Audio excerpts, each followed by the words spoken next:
మిథున రాశి, కన్యా రాశి, ఈ రెండు రాశుల వారు ఒకసారి కాస్త జాగ్రత్తగా వినండి.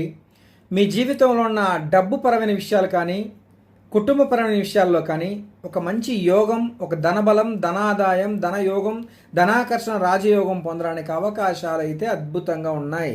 ఎవరి వల్ల? గురువు, శని భగవానుడు వీళ్ళిద్దరూ కూడా ఇదే మిథున రాశికి, ఇదే కన్యా రాశి వారికి అద్భుతమైనటువంటి యోగాన్ని ఇవ్వబోతున్నారు గోచారంలో. గోచారంలో అని చెప్తున్నా, బాగా వినాలి మీరు.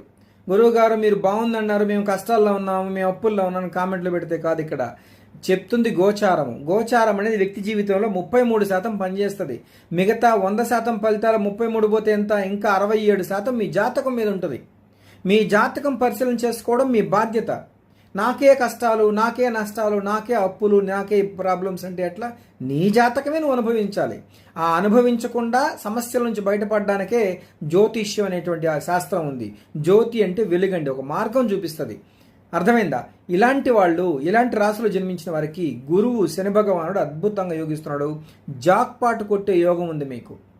డబ్బు విషయంలో కానీ, పెట్టుబడి పెట్టే విషయంలో కానీ, రావాల్సిన ధనం విషయంలో కానీ అన్నీ కలిసి వస్తుంది. కాస్త వ్యాపార పరంగా ఉన్న వాళ్ళైతే తప్పకుండా కొన్ని దేవాలయంకి వెళ్ళి దీపారాధన చేయండి. మరి ముఖ్యంగా మీరు తప్పకుండా అర్ధనారీశ్వర దేవాలయం వెళ్ళాలి. కుదరలేదనుకోండి, రాఘవేంద్ర స్వామి గుడికైనా వెళ్ళాలి. గుడికి వెళ్ళి దీపారాధన చేసి కొన్ని పరిహార పూజలు చేసుకొని రాగలిగితే తప్పకుండా మీ జీవితం మారుతుందని తెలియజేస్తున్నా.